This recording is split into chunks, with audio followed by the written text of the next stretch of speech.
You're in a relationship with someone that is good to you, kind, stable, consistent, and something in you keeps whispering, is this it? Where is the spark? Why don't I feel obsessed? And you don't know if that's your intuition telling you that something is wrong or if you're just broken. There's a specific kind of doubt that shows up in good relationships, not because anything is wrong, but because nothing is wrong. And that feeling, that unsettling quiet, is exactly what we need to talk about. Hi, I'm Melissa, I'm a GP, and I'm a certified coach. What if the relationships that felt like the most intense chemistry were just the most familiar pain? And what if the relationship that feels boring is actually the first one that is safe? What you've been calling chemistry might not be chemistry at all. It might be recognition. Your nervous system and subconscious mind might recognize a pattern it already knows. And there's a big difference between feeling drawn to someone because they feel familiar and feeling drawn to someone because there is an actual genuine connection. Here's what's happening in your body when you are in a calm relationship.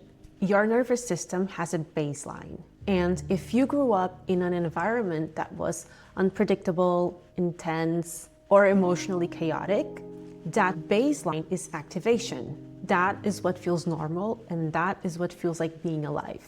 So when you enter in a relationship where there is no push and pull, no uncertainty, no chaos, your nervous system doesn't read that as safety, it reads that as flatness, as absence, as something's missing. I still remember the first time I felt genuinely safe with someone. I would fall asleep on dates. Not because I was bored, but because my nervous system finally stopped bracing. At the time, I didn't understand it. Now I know that it was the first time in a long time that my body didn't feel like it needed to be on guard. But here's what happens when the activation isn't there. You start to wonder if the spark is gone. You question your compatibility. And here is where it gets more specific. Because it's not just that you doubt the relationship when things are calm, it's that when things are going well, something in you starts to feel distant, disconnected. Like there's a glass between you and your partner that you can't quite explain.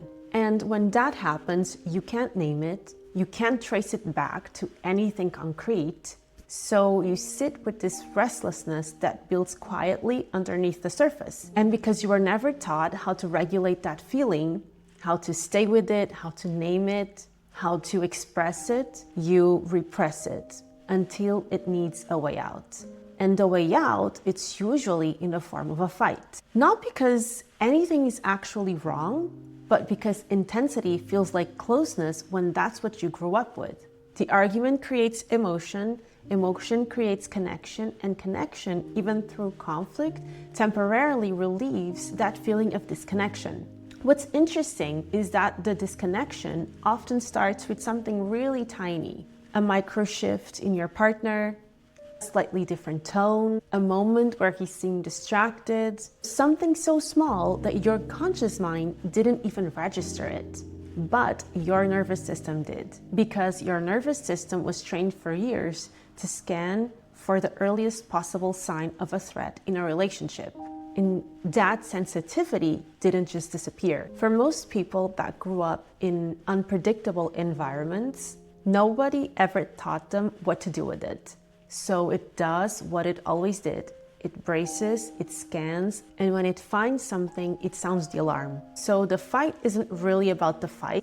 It's a bid for connection expressed through the only emotional language that felt safe for a long time. Intensity as intimacy. And that makes complete sense when you understand where it came from. And underneath all of that is a very simple misreading. Your nervous system is telling you this feels different, and your mind is translating to this feels wrong. But different and wrong are not necessarily the same thing. What you've been calling chemistry, that obsession, can't sleep, can't eat intensity, it's often your nervous system in a familiar activated state. It feels electric because it's familiar and not because it's right. So here's what I want to leave you with.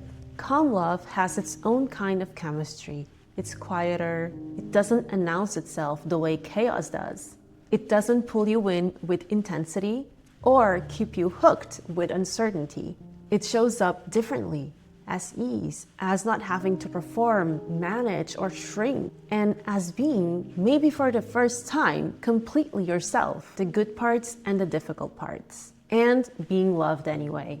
I remember asking my husband a long time ago how he was able to accept all parts of me, and what he told me was that it was all the parts that made me interesting. I grew up feeling like I could be too much, but he never made me feel that way. What I noticed over time was that I wasn't even trying to be myself with him. I just wasn't able to be anything else. That mask didn't fit anymore. That feeling of being unable to hide is a kind of chemistry. It's just not the kind that you've been taught to recognize. What I didn't expect was what that safety did to me over time. It became the environment in which I started to heal. Not because the relationship replaced therapy or inner work, it didn't, but because having a safe baseline at home made everything else possible. When you are not constantly bracing, you have the energy to do the deeper work. When you feel accepted, you start to become more accepting of yourself, of others, of all of the other parts of you that you used to judge. Calm love changes you, quietly, without you fully noticing, until one day you just realize that you're different. Developing a taste for it takes time, and the doubt that you feel in a good relationship isn't necessarily your intuition telling you to leave. It might just be your nervous system and subconscious mind not completely comfortable with this new experience. And that's not a reason to go, that's just you learning a new normal. If this resonated, and especially if you find it hard to tell the difference between fear and genuine intuition in a relationship, I made something for you. It's a free guide called The Two Voices, and it helps you start separating the part of you that's trying to protect you from the part of you that actually knows what's right for you right now.